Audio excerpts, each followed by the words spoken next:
O Senhor visitou Sara, como havia dito, e fez a ela exatamente como tinha prometido.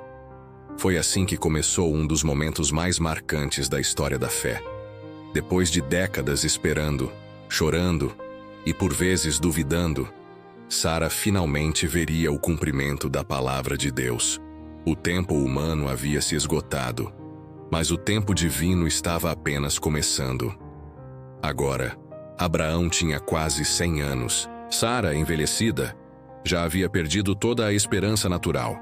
Mas a promessa, feita lá em Gênesis 12, reafirmada em Gênesis 15 e repetida em Gênesis 18, estava prestes a se cumprir. O impossível estava para se tornar real.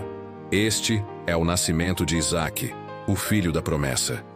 E concebeu Sara, e deu a Abraão um filho na sua velhice, no exato tempo determinado que Deus lhe falara. A mulher que rira de incredulidade agora ria de pura alegria. Nos braços de Sara, o milagre respirava. O riso, que antes foi de dúvida, agora era de celebração. E por isso o menino foi chamado Isaque, que significa riso. Abraão, emocionado, ergue os olhos aos céus e agradece.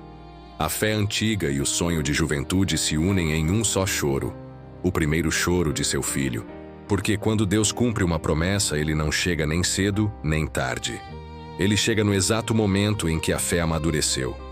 No 8º dia, Abraão circuncidou Isaque, exatamente como Deus lhe tinha ordenado. Ele se lembrava da aliança feita em Gênesis 17. Todo varão será circuncidado como sinal da minha aliança. E então, quando Isaque foi desmamado, Abraão fez uma grande festa. Toda a comunidade celebrou o riso que Deus trouxe à sua casa.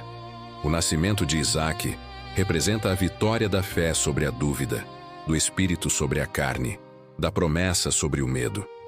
Cada vez que Deus faz nascer o nosso Isaque, é um lembrete poderoso de que suas promessas não morrem com o tempo.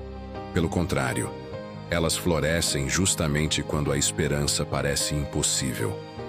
Mas em meio à alegria do novo tempo, surge o eco do passado.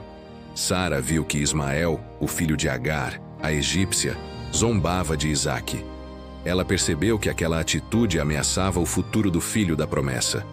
Com a voz firme, ela disse a Abraão: "Lança fora esta serva e o seu filho, porque o filho desta serva não herdará com o meu filho com Isaque." Abraão ficou profundamente triste. Ele amava Ismael, afinal era seu filho também. Mas Deus falou com ele e o consolou, dizendo: "Em tudo o que Sara te diz, ouve a sua voz, porque em Isaque será chamada a tua descendência."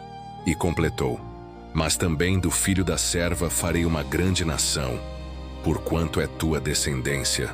A lição aqui é profunda. Nem toda bênção que nasce das nossas tentativas humanas pode caminhar ao lado daquilo que nasce da promessa divina. Há momentos em que Deus precisa separar o que é da carne do que é do espírito, para que a sua vontade se cumpra sem mistura. Abraão levantou cedo, separou pão e um odre de água e os entregou a Agar. Com o coração pesado, despediu-se de Ismael, seu primogênito. Eles partiram pelo deserto de Berseba. Quando a água acabou, Agar se desesperou.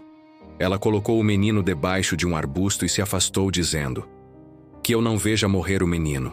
Mas o Deus que vê, aquele que ouviu o choro de Agar no deserto anos antes, ouviu novamente. Do céu, o anjo do Senhor a chamou: "Não temas, Agar, porque Deus ouviu a voz do menino. Levanta-te, ergue o rapaz e segura-o pela mão, porque dele farei uma grande nação." Então, Deus abriu os olhos dela, e ali estava um poço de água. A vida foi preservada.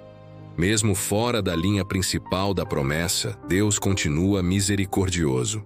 Ele não abandona Ismael, apenas muda sua direção, mostrando que o seu favor se estende a todos que clamam pelo seu nome.